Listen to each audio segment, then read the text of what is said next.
നമസ്കാരം, ഹലോ ഡോക്ടറിലേക്ക് സ്വാഗതം. ഇന്ന് കർക്കിടകമാണ്. ആയുർവേദ ചികിത്സാവിധി പ്രകാരം ഇത് കർക്കിടക ചികിത്സയുടെ കാലമാണ്.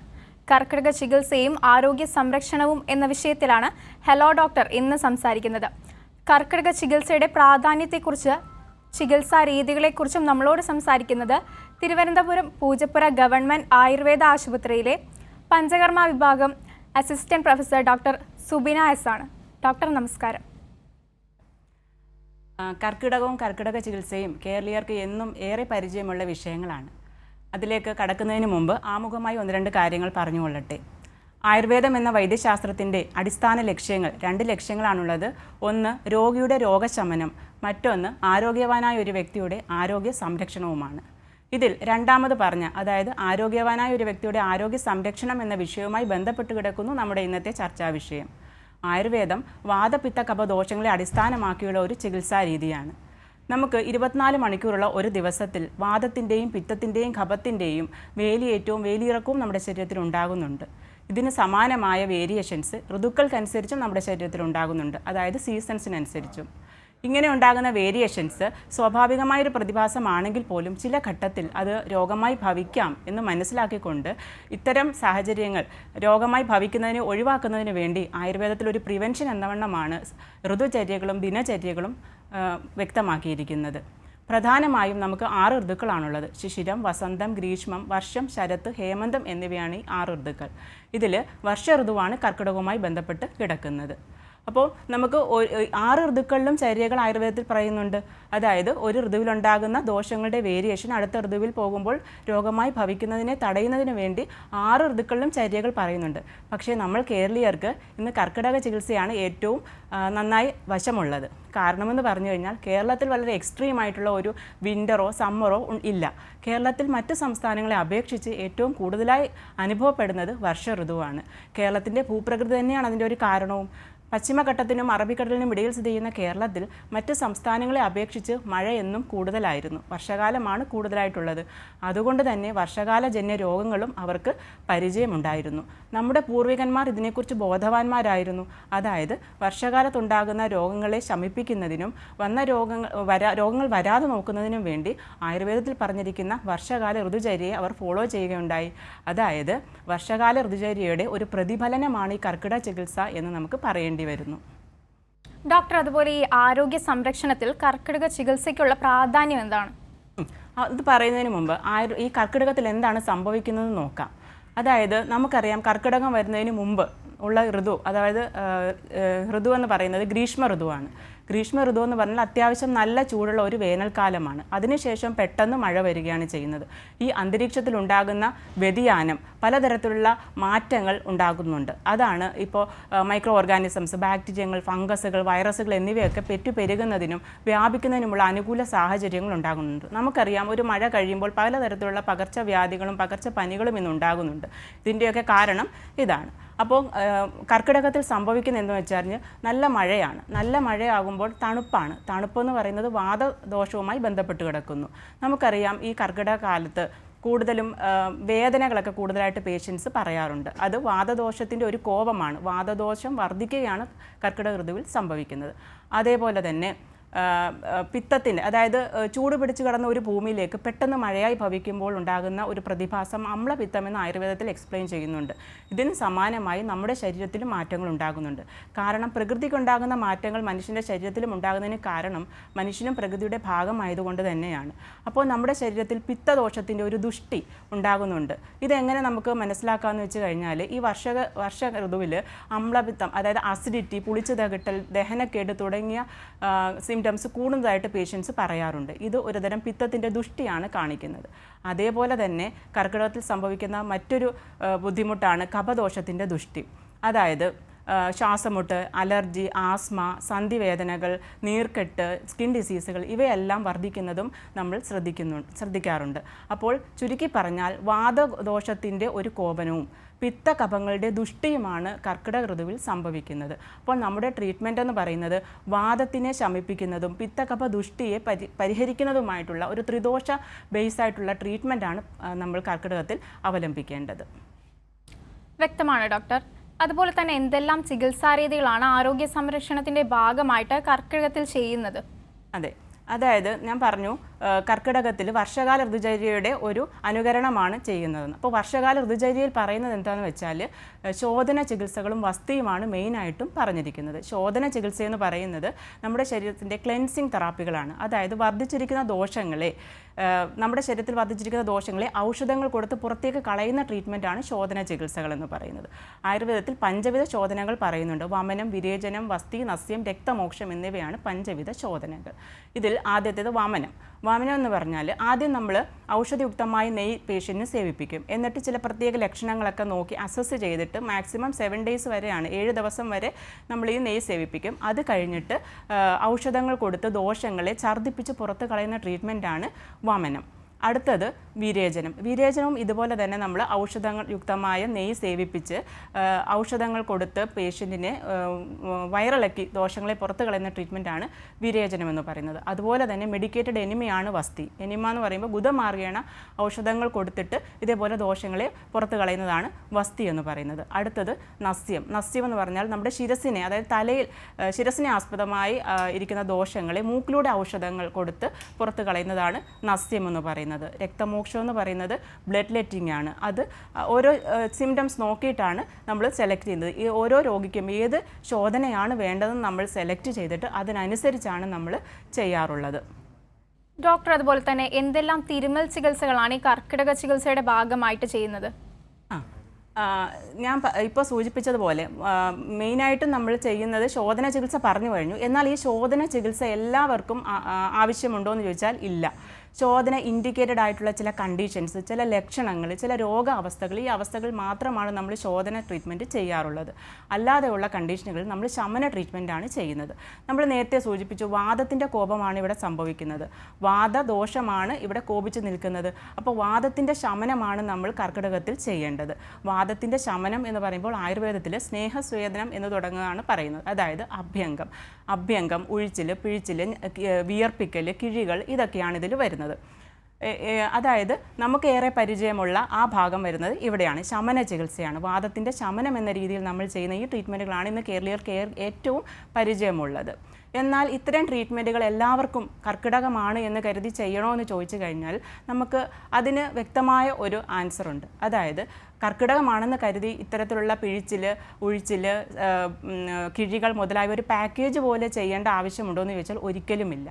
ആയുർവേദം എന്ന് പറയുന്നത് വ്യക്തി അധിഷ്ഠിതമായിട്ടുള്ള ഒരു ചികിത്സാ സമ്പ്രദായമാണ്.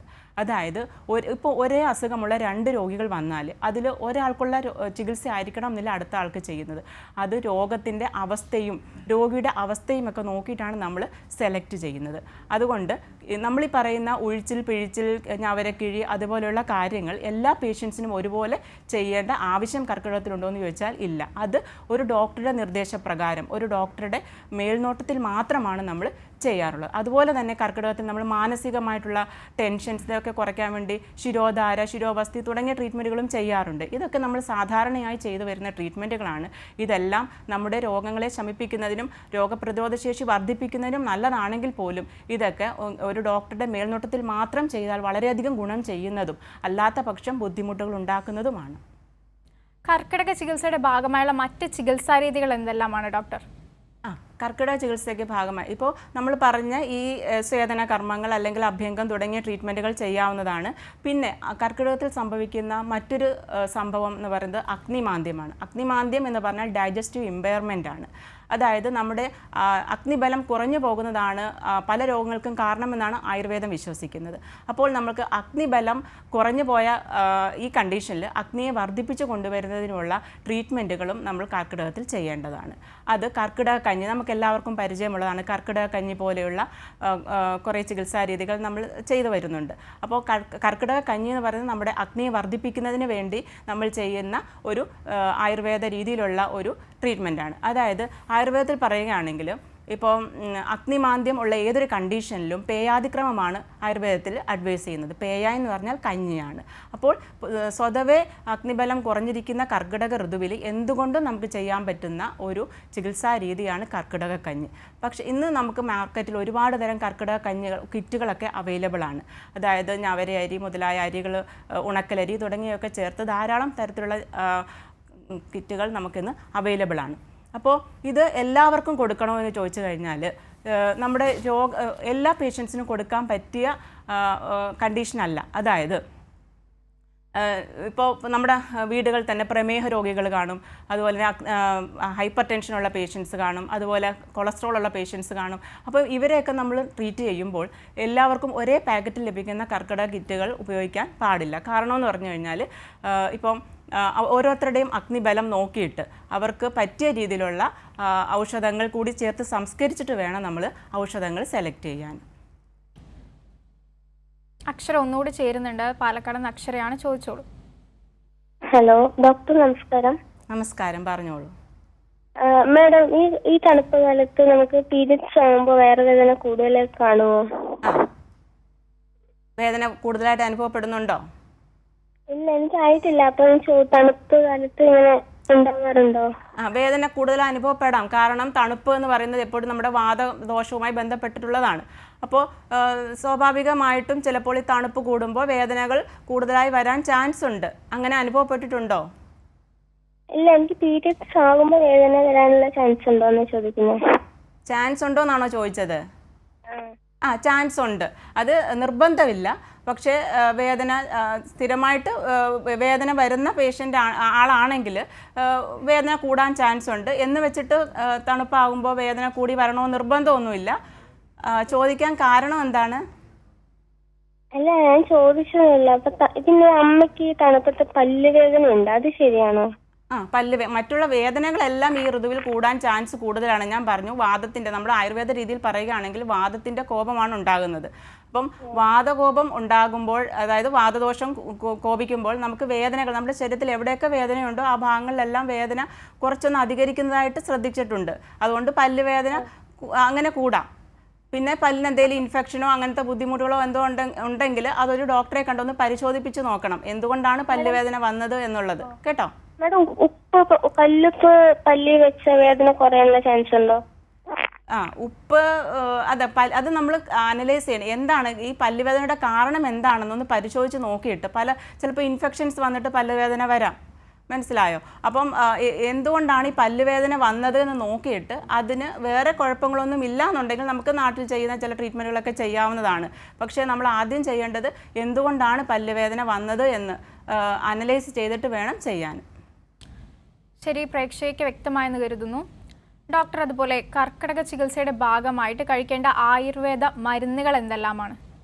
കർക്കിടകത്തിൽ നമ്മൾ പറഞ്ഞു ത്രിദോഷ കോപം, അതായത് ത്രിദോഷങ്ങൾക്ക് ദുഷ്ടി ഉണ്ടാകുന്നു എന്ന് പറഞ്ഞു. അപ്പം വാദത്തിന് കോപം ഉണ്ടാകുന്നു, പിത്തത്തിനും കഫത്തിനും ദുഷ്ടി ഉണ്ടാകുന്നു. അപ്പം ഓരോ രോഗികളും ഓരോ തരത്തിലുള്ള സിംറ്റംസ് ആയിരിക്കും അവിടെ കാണിക്കുന്നത്. അപ്പം ഓരോ പേഷ്യൻസിനും എന്തെല്ലാം ബുദ്ധിമുട്ടുകൾ ഉണ്ടാകുന്നു അതിനനുസരിച്ചുള്ള ട്രീറ്റ്മെൻറ്റ് നമുക്ക് ചെയ്യാവുന്നതാണ്. പിന്നീട് അഗ്നി, അതായത് ഞാൻ പറഞ്ഞു അഗ്നിബലം കുറവായിരിക്കും എന്ന് പറഞ്ഞു. അപ്പോൾ അഗ്നിയെ വർദ്ധിപ്പിക്കുന്നതിന് വേണ്ടിയുള്ള ചൂർണ്ണങ്ങൾ, അരിഷ്ടങ്ങൾ തുടങ്ങിയ ധാരാളം മരുന്നുകൾ ആയുർവേദത്തിൽ പ്രതിപാദിക്കുന്നുണ്ട്. അപ്പം അങ്ങനെയുള്ള മരുന്നുകൾ നമുക്ക് യൂസ് ചെയ്യാവുന്നതാണ്. അതൊരു ഡോക്ടർ നിർദ്ദേശപ്രകാരം മാത്രമാണ് ചെയ്യേണ്ടത്. അതേപോലെ തന്നെ നമ്മുടെ പ്രതിരോധശേഷി വർദ്ധിപ്പിക്കുന്നതിനുള്ള ലേഹ്യങ്ങൾ മുതലായവ, അതൊക്കെ നമ്മുടെ കണ്ടീഷൻ നോക്കിയിട്ട് നമുക്ക് ആപ്റ്റാണെന്ന് ഉറപ്പുള്ളത് മാത്രം ഒരു ഡോക്ടറുടെ മേൽനോട്ടത്തോടുകൂടി മാത്രം കഴിക്കാവുന്നതാണ്. ശരി ഡോക്ടർ, കർക്കിടക കഞ്ഞിയുടെ ഗുണങ്ങൾ എന്തെല്ലാമാണ്? കർക്കിടക കഞ്ഞി നമ്മൾ പറഞ്ഞല്ലോ, പൊതുവേ നമുക്ക് അഗ്നിമാന്ദ്യം ഉണ്ടാകുന്ന ഋതുവായതുകൊണ്ട് എളുപ്പത്തിൽ ദഹിക്കാവുന്നതും രോഗപ്രതിരോധ ശേഷി വർദ്ധിപ്പിക്കാവുന്നതുമായ ഒരാഹാരമാണ് കഞ്ഞി എന്ന് പറയുന്നത്. അതുകൊണ്ട് തന്നെ നമുക്ക് ഈ ഋതുവിൽ ഏറ്റവും ആപ്റ്റായിട്ട് യൂസ് ചെയ്യാൻ പറ്റുന്ന ഒരു ഔഷധം എന്ന് പറയാം ആഹാരം. ആയുർവേദത്തിൽ ആഹാരമാണ് ഔഷധം എന്നൊരു കൺസെപ്റ്റ് ഉണ്ട്. അപ്പോൾ നമുക്ക് ഔഷധ രൂപേണയുള്ള ആഹാരമായി കഴിക്കാൻ പറ്റുന്ന ഒരു ആഹാരമാണ് ഔഷധം എന്ന് പറയുന്നത്. അപ്പം ഇത് പെട്ടെന്ന് നമുക്ക്, അതായത് ഇതിൽ നമ്മൾ സാധാരണയായിട്ട് യൂസ് ചെയ്യുന്നത് ഞവരയരി, ഉണക്കലരി, പൊടിയരി തുടങ്ങിയ അരികളുണ്ട്. അത് ഞവരയരിയൊക്കെ ആണെങ്കിൽ നമുക്ക് ശരീരത്തിന് ബലം പ്രദാനം ചെയ്യുന്നതും അതിൽ ധാരാളം ഫൈബർ കണ്ടൻറ്റും കാർബോഹൈഡ്രേറ്റും പ്രോട്ടീനും ഫാറ്റ് കണ്ടൻറ്റും എല്ലാം ഉണ്ട്. നമുക്ക് അത്യാവശ്യം വേണ്ടുന്ന എല്ലാ ന്യൂട്രീഷനും അതിലുള്ളതാണ് ഈ ഞവരയെന്ന് പറയുന്നത്. അതേപോലെ തന്നെ ഉലുവ, അതുപോലെ ആശാളി തുടങ്ങിയ ഔഷധങ്ങളൊക്കെ നമ്മളതിൽ ചേർക്കാറുണ്ട്. ഇതൊക്കെ ശരീരത്തിന് അഗ്നിയെ വർദ്ധിപ്പിക്കുന്നതും നമ്മുടെ ദോഷങ്ങളെ ശമിപ്പിക്കുന്നതുമായ ഔഷധങ്ങളാണ്. അതേപോലെ തന്നെ അഗ്നിദീപനമായിട്ടുള്ള, അതായത് ഡൈജസ്റ്റീവ് കപ്പാസിറ്റിയെ വർദ്ധിപ്പിക്കുന്ന തരത്തിലുള്ള പഞ്ചകോലങ്ങൾ പോലെയുള്ള ചൂർണങ്ങൾ അതിൽ ആഡ് ചെയ്യാറുണ്ട്. ഇതൊക്കെയെന്ന് പറഞ്ഞാലും നമ്മുടെ ഡൈജഷനെ പ്രൊമോട്ട് ചെയ്യുകയും രോഗപ്രതിരോധ ശേഷി, ആയുർവേദത്തിൽ എന്താണ് അഗ്നി കുറഞ്ഞു പോകുന്നതാണ് ഡിസീസ് ഉണ്ടാകുന്നത് എന്ന് നമ്മൾ പറഞ്ഞു കഴിഞ്ഞു. അപ്പം ഈ അഗ്നിവർദ്ധനം ഉണ്ടാകുമ്പോൾ തന്നെ രോഗപ്രതിരോധ ശേഷി വർദ്ധിപ്പിക്കുന്നതിനുള്ള എല്ലാ ഔഷധങ്ങളും ചേർത്തിട്ടാണ് നമ്മൾ ഈ ഞവര കഞ്ഞി, കർക്കിടക കഞ്ഞി വയ്ക്കുന്നത്. അപ്പം ഇതെല്ലാമാണ് കർക്കിടക കഞ്ഞിയുടെ ഗുണങ്ങൾ. അതേപോലെ തന്നെ നമുക്ക് ഇതിൽ നെയ്യ് ചേർത്ത് കൊടുക്കുന്നത് കണ്ടിട്ടുണ്ട്, തേങ്ങാപ്പാൽ ചേർത്ത് കൊടുക്കുന്നുണ്ട്. ഇതൊക്കെ ഓരോരുത്തരുടെയും അവസ്ഥ അനുസരിച്ച് നമുക്ക് കൊടുക്കാവുന്നതാണ്. നമുക്കിപ്പോൾ ഒരു പ്രേക്ഷകൻ കൂടി ചേരുന്നുണ്ട്. ചങ്ങനാശ്ശേരിയിൽ നിന്ന് ഹരിയാണ്. ഹരി, ചോദിച്ചോളൂ. നമസ്കാരം. നമസ്കാരം. ഡോക്ടർ നമസ്കാരം. നമസ്കാരം. ഡോക്ടറെ, എനിക്ക് 70 വയസ്സായി. ആ, ഇപ്പോ ഈ കർക്കിടകത്തില് കഴിക്കാൻ പറ്റിയ ലേഹ്യത്തിന്റെ നല്ല ലേഹ്യങ്ങൾ വല്ലതും ഉണ്ടെങ്കിൽ ഒന്ന് കിട്ടുമെന്ന് പറഞ്ഞാൽ വലിയ ഉപകാരം. ലേഹ്യം എന്താ ഹരി എന്നല്ലേ പറഞ്ഞത്? അതെ, ഹരി. ആ, ഡയബറ്റിക് ആണോ? ഇല്ലില്ല, പ്രഷറും ഷുഗറും കൊളസ്ട്രോളും ഇല്ല. ജീവിതശൈലി രോഗങ്ങളൊന്നും ഇല്ല? ഇല്ല. അങ്ങനെ തരത്തിലൊന്നും കഴിക്കാറുമില്ല.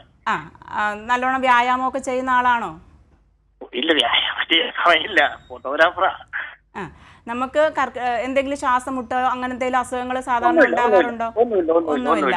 അപ്പം നമുക്ക് ഈ ബുദ്ധിമുട്ടുകളൊന്നും ഇല്ലാത്ത ആൾക്ക് വേണമെങ്കിൽ ചവനപ്രാശം, അഗസ്ത്യരസായനം പോലെയുള്ള ലേഹ്യങ്ങളൊക്കെ നമുക്ക് കഴിക്കാം കേട്ടോ. അശ്വഗന്ധാദി ലേഹ്യം കഴിക്കാവുന്നതാണ്. ശരീരത്തിന് അധികം വണ്ണമുള്ള ആളാണോ? വണ്ണം തീരെ കുറവാ. കൂടുതലാണോ? വണ്ണം കുറവാ.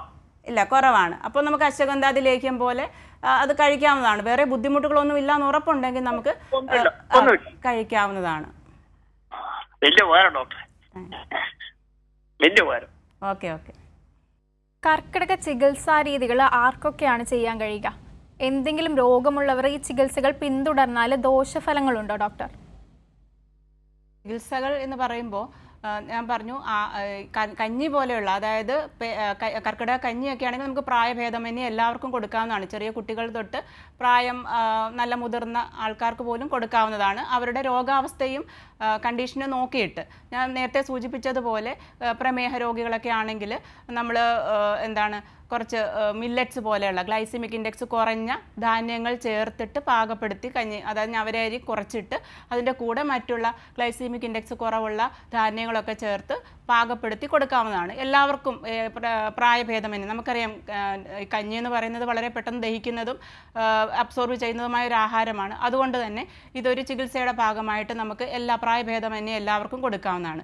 പിന്നെയുള്ള ഡിസീസ് ട്രീറ്റ്മെൻറ്റുകളാണ് ഉദ്ദേശിക്കുന്നതെങ്കിൽ അത് ഓരോ ആവശ്യമുള്ളവർക്ക്, അതായത് ഒരു ചോദന ട്രീറ്റ്മെൻ്റ് ഒക്കെ ആണെങ്കിൽ നമ്മളൊരു 10 വയസ്സ് കഴിഞ്ഞിട്ടുള്ള ആൾക്കാർക്കാണ് പറയാറുള്ളത്. ചെറിയ കുട്ടികൾക്ക് അതിൻ്റെ ആവശ്യം ഇല്ല. പിന്നെ ഇപ്പം പലതരത്തിലുള്ള രോഗികളുണ്ട് അല്ലേ, ഓരോരുത്തർക്കും ഓരോ പലതരത്തിലുള്ള രോഗങ്ങൾ കൊണ്ട് ബുദ്ധിമുട്ടുന്നവരുണ്ട്. ഇവർ കർക്കിടകം ഒരു ട്രീറ്റ്മെൻറ്റ് തിരഞ്ഞെടുക്കാൻ എന്നുള്ള രീതിയിൽ കർക്കിടക മാസം തിരഞ്ഞെടുക്കാറുണ്ട്. അപ്പോൾ അവരുടെ രോഗത്തിനനുസരിച്ചുള്ള ട്രീറ്റ്മെൻറ്റുകൾ നമുക്ക് സെലക്ട് ചെയ്യാവുന്നതാണ്. എന്താണ് അവരുടെ അസുഖമെന്ന് നോക്കിയിട്ട് അതനുസരിച്ച് അവരുടെ ട്രീറ്റ്മെൻറ്റുകൾ നമുക്ക് സെലക്ട് ചെയ്യാവുന്നതാണ്. വ്യക്തമാണ് ഡോക്ടർ. നമുക്കിപ്പോൾ ഒരു പ്രേക്ഷക ചേരുന്നുണ്ട്. പത്തനംതിട്ടയിൽ നിന്ന് ഇന്ദിരയാണ്. ഇന്ദിര, ചോദിച്ചോളൂ. ഹലോ, പറഞ്ഞോളൂ. ഹലോ ഡോക്ടർ, എന്റെ കാലിന്റെ ഉപ്പൂറ്റിക്ക് ഭയങ്കര വേദനയാണ്. എത്ര നാളായി? അതിപ്പം 2 ആഴ്ചയായി തുടങ്ങിയിട്ട്. കാല് ഇങ്ങനെ നമ്മൾ അമർത്തി നോക്കുന്ന വേദന തോന്നില്ല, പക്ഷെ എണീച്ച് നിൽക്കുമ്പോൾ നിൽക്കാൻ വലിയ ബുദ്ധിമുട്ടാണ്. കുറച്ചു നേരം ഇങ്ങനെ ഒത്തി നടന്നു കഴിഞ്ഞാൽ പതിയെ നടക്കാൻ ഒക്കത്തുള്ളൂ. നടുവിന് വേദനയുള്ള ആളാണോ? അല്ല, ഷുഗർ ഉണ്ട്. എത്ര നാളായിട്ട് ഷുഗർ ഉണ്ട്? ഇപ്പം 5-6 വർഷമായി. ഇപ്പോൾ ഇതൊരു പ്ലാന്റാർ ഫേഷ്യേറ്റീസ് എന്നൊക്കെ പറയുന്ന ഒരു കണ്ടീഷനാണ്. നമ്മുടെ കാലിന്റെ അടിയിൽ നീർക്കെട്ട് വരുന്ന ഒരു കണ്ടീഷനാണ്. അപ്പോൾ ഇത് എവിടെയെങ്കിലും കാണിച്ചിരുന്നോ? ഇല്ല, കാണിച്ചില്ല. ഉപ്പൂറ്റി കഷായത്തിൽ പോണമെന്നും കണ്ടിരിക്കുക. അടുത്തുള്ള ഒരു ഹോസ്പിറ്റലിൽ കാണിച്ചിട്ട് ഇത് നീർക്കെട്ട് വരുന്നതാണ്. കാലിന്റെ പാദത്തിൽ അടിയിലായിട്ട് നീർക്കെട്ട് വരുന്ന കണ്ടീഷനാണ്. ഉപ്പൂറ്റിക്ക് മാത്രം. ഉപ്പൂറ്റിക്ക്. അപ്പം ഇത് വളരെ 1 ആഴ്ച 2 ആഴ്ചയല്ലേ ആയിട്ടുള്ളൂ വന്നിട്ട്? ചിലപ്പോൾ നമ്മൾ സ്ട്രെയിൻ എടുത്തതിന്റെ ഭാഗമായിട്ടോ അല്ലെങ്കിൽ അങ്ങനെ എന്തെങ്കിലും. ഇപ്പം വെയിറ്റ് ഉള്ള ആളാണോ? ഒരുപാട് വെയിറ്റ് ഉണ്ടോ? 60 കിലോ. അപ്പം ഇത് ഇപ്പോഴത്തെ അവസ്ഥ എന്ന് പറഞ്ഞാൽ അവിടെ നീർക്കെട്ട് വന്നതാകാനാണ് ചാൻസ് എന്നാണ് തോന്നുന്നത്. വളരെ ചെറിയ കാലയളവിലുണ്ടായൊരു വേദനയാണല്ലോ. ഇപ്പോൾ തന്നെ അടുത്തുള്ള ഉടനെ തന്നെ ഒരു ഡോക്ടറെ കണ്ടിട്ട് അതിനുള്ള ട്രീറ്റ്മെൻറ്റ് സ്റ്റാർട്ട് ചെയ്താൽ വളരെ പെട്ടെന്ന് തന്നെ മാറ്റാവുന്ന ഒരു കഷായ ആശുപത്രിയിൽ പോയാൽ മതിയോ? മതി കഷായ ആശുപത്രിയിൽ പോയാൽ മതി. ഉപ്പിട്ട് വെള്ളം മുക്കുന്നുണ്ട്. നമ്മൾ ലേപനങ്ങൾ, അതായത് ഇവിടെ വരുന്ന നീർക്കെട്ടുകൾ മാറ്റാൻ വേണ്ടി ലേപനങ്ങളൊക്കെയാണ് ഇടുന്നത്. അതേപോലെ തന്നെ മുരിങ്ങയില, കല്ലുപ്പ് ഒക്കെ കിഴി കെട്ടി ചൂട് കൊടുക്കാറൊക്കെ ഉണ്ട്.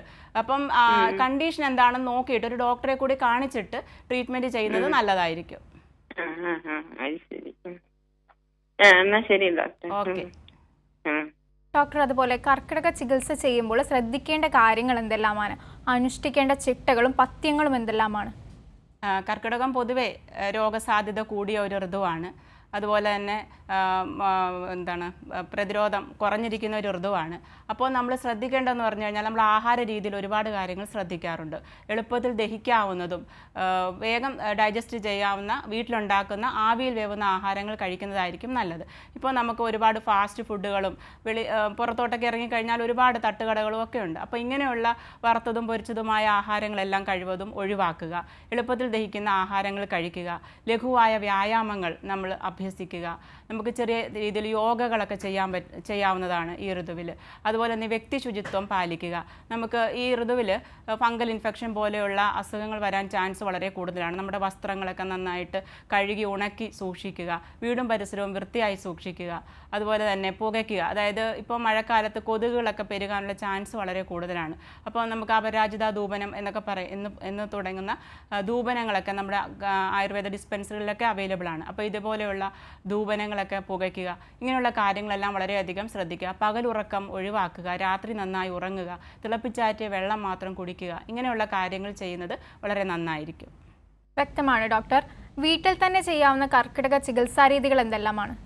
വീട്ടിൽ തന്നെ ചെയ്യാവുന്ന ചികിത്സകൾ എന്ന് പറഞ്ഞാൽ, അപ്പം ആഹാരം തന്നെ ഔഷധം എന്ന് പറഞ്ഞ ഒരു കൺസെപ്റ്റ് ഞാൻ പറഞ്ഞു.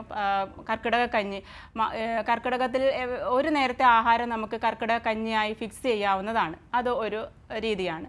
പിന്നീട് നമ്മൾ ട്രീറ്റ്മെൻറ്റ് എന്ന് പറയുമ്പോൾ അഭ്യംഗം, അതായത് എണ്ണ തേച്ച് കുളി ഒരു നിത്യമായി ശീലിക്കാൻ ആയുർവേദത്തിൽ പറയുന്നുണ്ട്.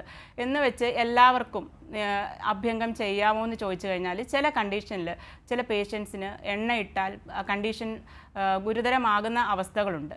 അപ്പം നമുക്ക് വേറെ ബുദ്ധിമുട്ടുകളൊന്നും ഇല്ലാതെ സാധാരണ രീതിയിലുള്ള ഒരു വ്യക്തിക്ക് വേണമെങ്കിൽ ദിവസേന എണ്ണ തേച്ച് കുളിക്കാവുന്നതാണ്. അല്ലാതെ നമ്മൾ വീട്ടിൽ തന്നെ സ്വയം ചികിത്സയ്ക്ക് വേണ്ടി നിൽക്കാതെ ഇത്തരം കഞ്ഞി, ഇതുപോലുള്ള എണ്ണ തേച്ച് കുളി അതിലൊക്കെ നമുക്ക് നിർത്താവുന്നതാണ്. അല്ലാതെ മറ്റു ചികിത്സകൾ ഒരു ഡോക്ടറുടെ മേൽനോട്ടത്തിൽ മാത്രം ചെയ്യുന്നതായിരിക്കും നല്ലത്. അല്ലെങ്കിൽ ചിലപ്പോൾ നമ്മൾ ഒരുപാട് ഗുണം പ്രതീക്ഷിച്ച് ചെയ്യുന്ന ഈ കർക്കിടക ചികിത്സ ചിലപ്പോൾ നമുക്ക് ബുദ്ധിമുട്ടുണ്ടാക്കാം. അതുകൊണ്ട് എപ്പോഴായിരുന്നാലും ഒരു ഡോക്ടറുടെ അനുസരണം ചെയ്താൽ അങ്ങേയറ്റം ഗുണം ചെയ്യുന്നതും നമുക്ക് ഒരു വർഷത്തേക്കുള്ള നമ്മുടെ രോഗപ്രതിരോധവും നമ്മുടെ ആരോഗ്യവും എല്ലാം നിലനിർത്തുന്നതിനുള്ള രസായന ട്രീറ്റ്മെൻറ്റ് പോലെ നമുക്ക് കൊണ്ടുപോകാവുന്നതുമാണ് ഈ കർക്കിടക ചികിത്സ. അതേസമയം സ്വയമായിട്ട് നമ്മൾ വീട്ടിൽ ട്രീറ്റ്മെൻറ്റുകൾ പ്ലാൻ ചെയ്ത് പാക്കേജ് പോലെയൊക്കെ ചെയ്യാൻ നിന്ന് കഴിഞ്ഞാൽ അത് വളരെയധികം ബുദ്ധിമുട്ടുണ്ടാക്കുന്നതുമാണ്. വ്യക്തമാണ് ഡോക്ടർ. കർക്കിടക ചികിത്സയും ആരോഗ്യ സംരക്ഷണവും എന്ന വിഷയമാണ് ഹലോ ഡോക്ടർ ഇന്ന് സംസാരിച്ചത്. നമുക്കൊപ്പം ചേർന്നത് തിരുവനന്തപുരം പൂജപ്പുര ഗവൺമെൻറ് ആയുർവേദ ആശുപത്രിയിലെ പഞ്ചകർമ്മ വിഭാഗം അസിസ്റ്റന്റ് പ്രൊഫസർ ഡോക്ടർ സുബിനയാണ്. ഡോക്ടർ നന്ദി. ഹലോ ഡോക്ടർ ഇവിടെ പൂർണ്ണമാകുന്നു. നമസ്കാരം.